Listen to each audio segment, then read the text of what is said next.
Greetings in the name of Ra and Newt. All that is good and great, all that is blessed and beautiful, all that is creative and conscious, and all that is positive and possible.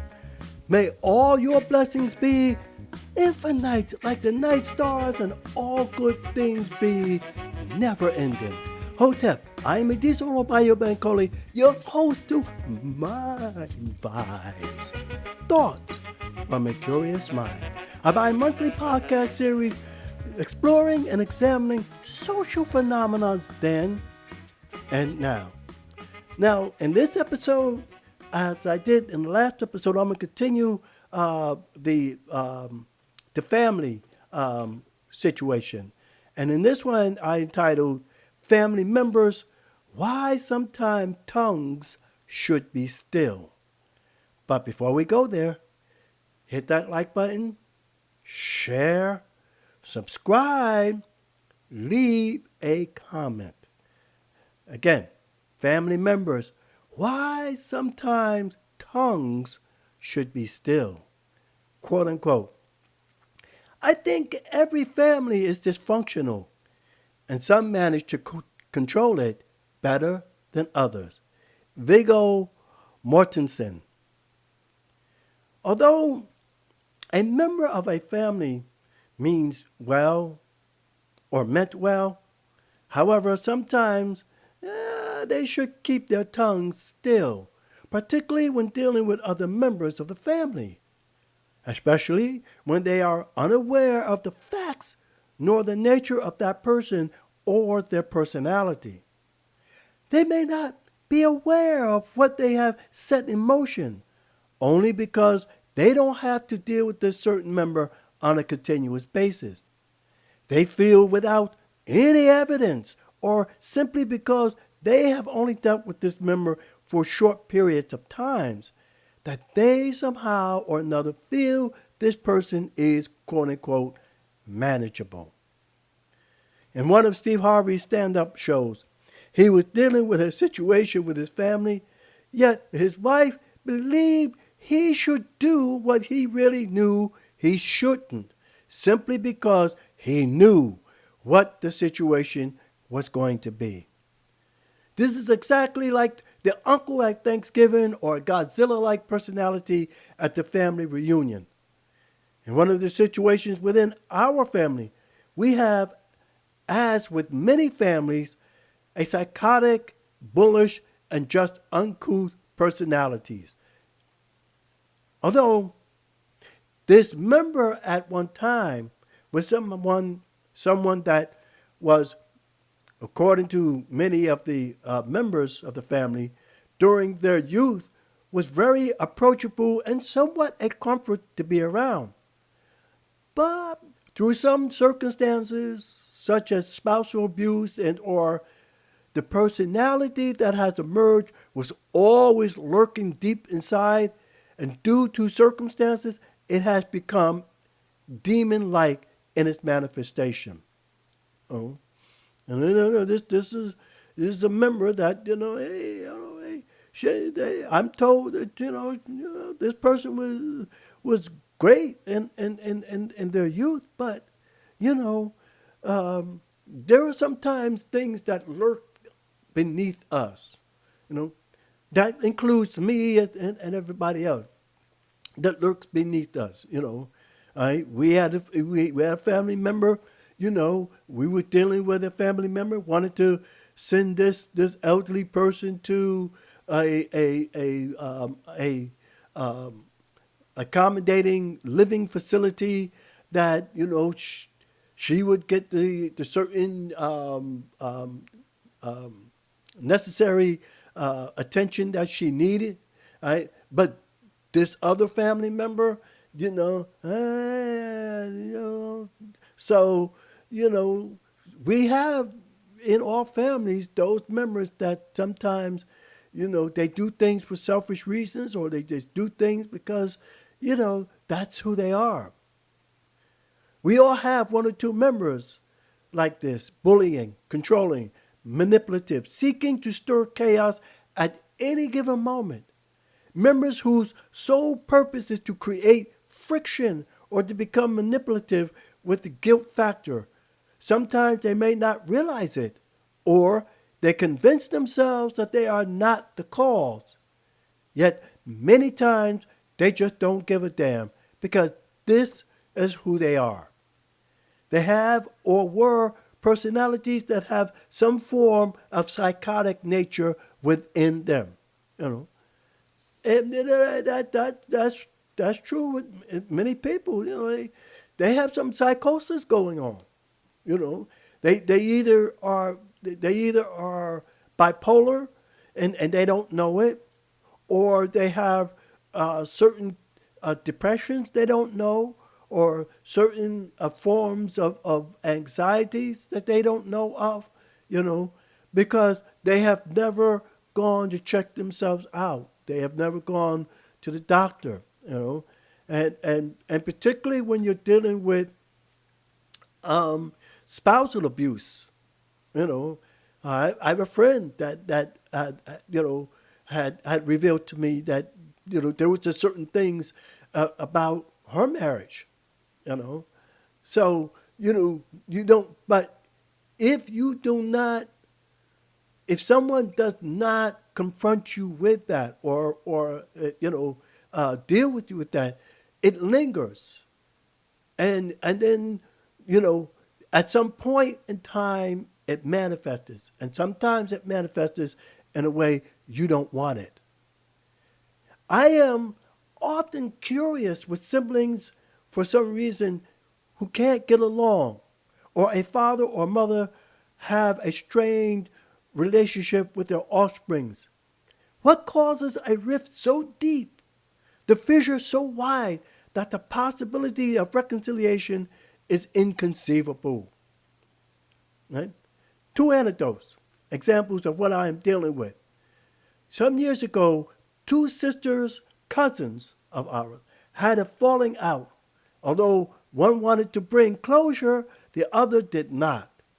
The sister that sought to bring closure or come to some peace with the other, unfortunately passed away, and the other now lives with the memory of never having to reach out or to give an ear to the one who passed. Now, I remember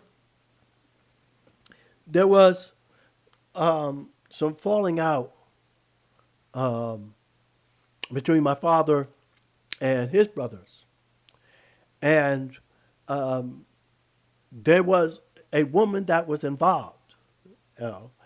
And I remember we had talked about it, and my brother's wife had remarked it that she doesn't ever want that to happen to me and my brother, you know, because you know, though we're close, but you know, it's due to certain circumstances. You know, we're not peas in the pod, you know, but we still have a good relationship, you know, and you know, there was a time when you know, at one time, you know, we almost did not, but you know, our mother intervened, you know, so you know, but I'm always, you know, even with that situation, I still say, hey, you know, what happened? Where did we go off the track? The second, recently, I ran afoul with a member of my Queen's family, a person, at least to me, has no real interest in a real conversation. You know, this person is not curious about anything. You know, this person, you know, to me, you know, and again, this is not me being arrogant at, you know, a certain degree of intelligence. It is, you know, my father was very curious, beautiful person, you know. He was very curious, very interested. He couldn't read, but he was interested in seeing how we could read and stuff. But this person that I'm dealing with, you know, that just just has this kind of myopic view of things. Yet, with an incident that occurred I had asked a question on her, and I was all but told that blood is thicker than water, however subtle it was. So I tried not discussing this person with my queen because they all tend to excuse the behavior either through guilt or some connection to past experiences. All members are valuable. I had mentioned that in my presentation I did for a family reunion. But as a member of the family reminds us, there are boundaries that must be set when dealing with family, friends, and lovers, but particularly among family members. Right? These are the ones that causes many rifts. Although according to the African tradition, the family is the heart of a community.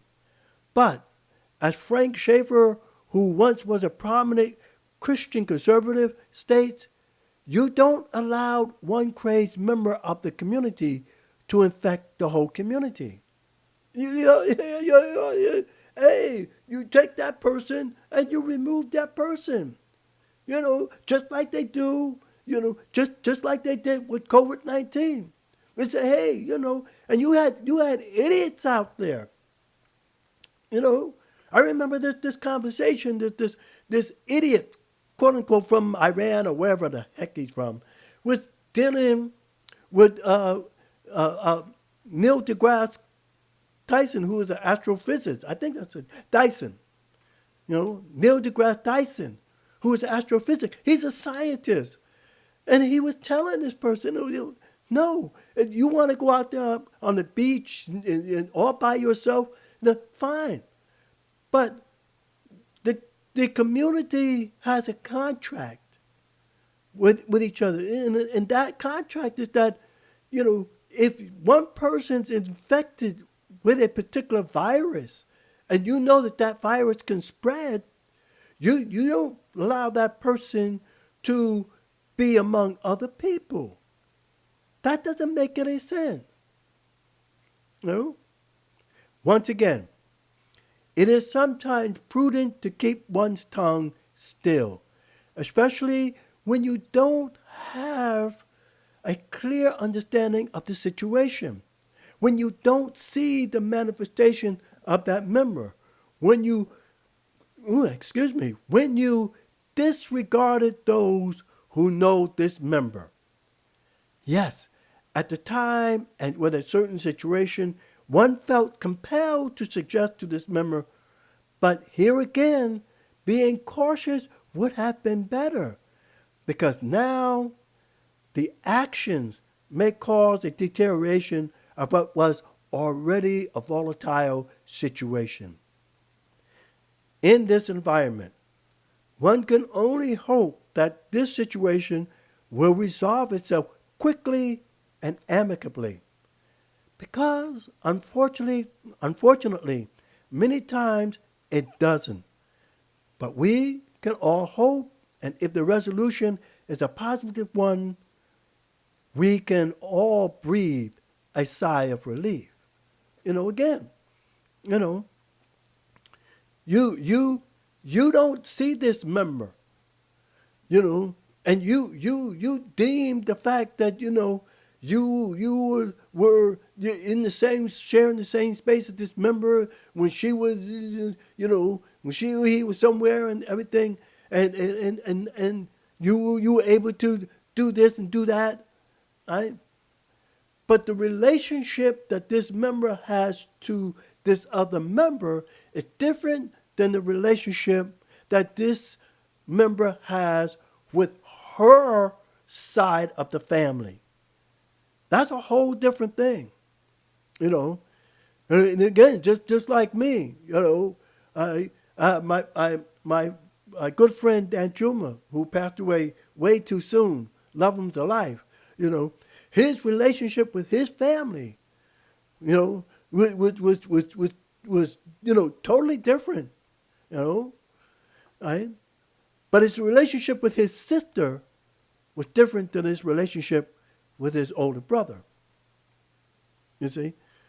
So sometimes you have to be wary of, you know, where you're treading, you know, and the wisest thing would be go say, hey, you know, do you think sh- she or he, uh, should to come there and do so and so? Because then that other member could say, no, no, we would much rather that this member stay as far away as she as possible, right? Because all this member is going to do is come emotional, psychotic, and deal with certain issues and ideas that you no one wants to deal with. You know, because again, sometimes, you know, that's why sometimes the 911 calls come in because you have a family member who may not even know that they're psychotic, you know, or they having issues, you know, and particularly an issue that may have manifested during the time that there was an abuse going on within a relationship, you know, because you know if you don't heal from that, you know, you don't go see a therapist for it. It can manifest.